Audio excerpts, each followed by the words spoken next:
Masia chai kha Tini ni shalo Sung no ham jagai Sung sok so na bagai Bole tini fai kha Masia sai kha Tini ni shalo Sung no ham jagai Sung sok so na bagai Bole tini fai kha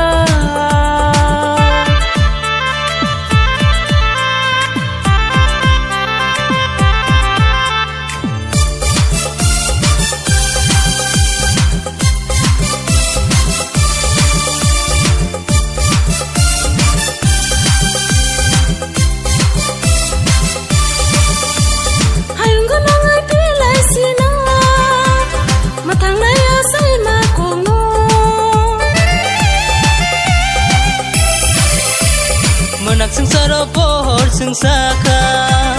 Soitan ke ki jagai kharka Yago yag rom lai Musalai nai Pai bai dio krasurai Achogoi ta tong bai sidi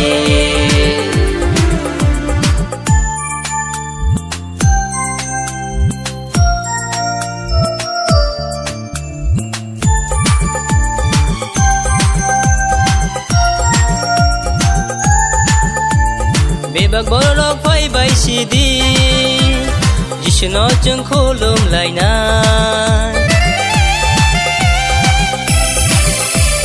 Sung tay mo gai tong lai lia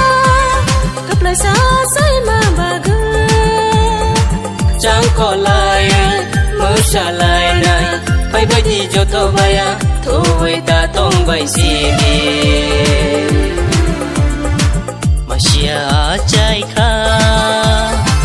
Tini ni shalo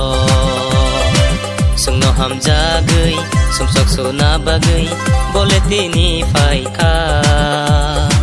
Masia sai kha Tini ni shalo Sung no ham jagai Sung sok so na bagai Bole tini fai kha Sung no ham jagai Sung sok so na bagai Bole tini fai kha